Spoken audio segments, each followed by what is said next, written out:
My name is Dayton Duncan, and I was the writer and the producer of a film with Ken Burns for public television called The National Parks, America's Best Idea, about the history of the national parks. They are the embodiment of an idea that when it was first proclaimed was as radical and unique as the Declaration of Independence, which was to say that a nation's most majestic and special, and some would say sacred places, should be set aside not for the rich and for royalty and the well-connected, but for everyone and for all time.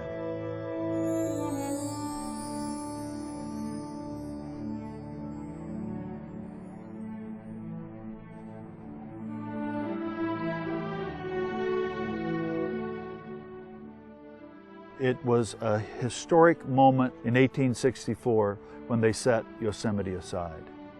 First of all, most Americans believe that national parks have always been here, that they are the product of some sort of automatic process.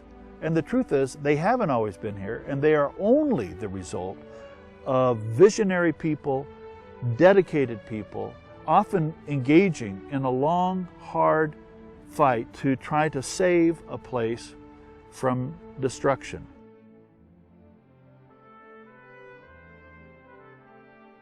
In the 19th century, up until the Yosemite grant, the business of Congress was to dispose of public land through homesteads, for miners, for lumbermen, for the railroads, and something about this place made us stop.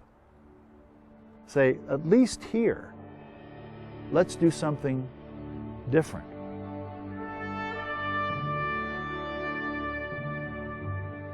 When people compare it to a cathedral, that tells you something, that they see it as a sanctuary, as a refuge. It has the walls, it has the sacramental water that flows into it. There are trees and meadows. It has all those elements that are both awe-inspiring and yet somehow comforting.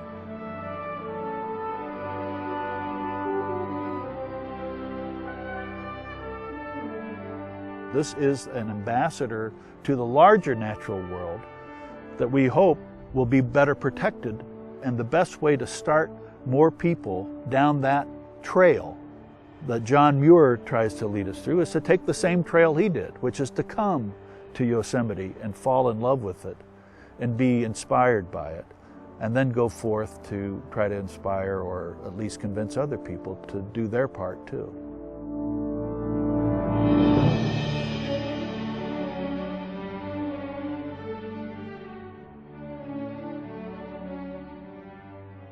For somebody who is working in Yosemite National Park today, whether they're a ranger or a manager or they're working in a concession, history helps you understand that you're not alone. The problems that you face have been faced by other people. What we always have to have are people who are dedicated to protecting and preserving it. If you make that fight, if you give it that energy, future generations will look back on what you did and thank you.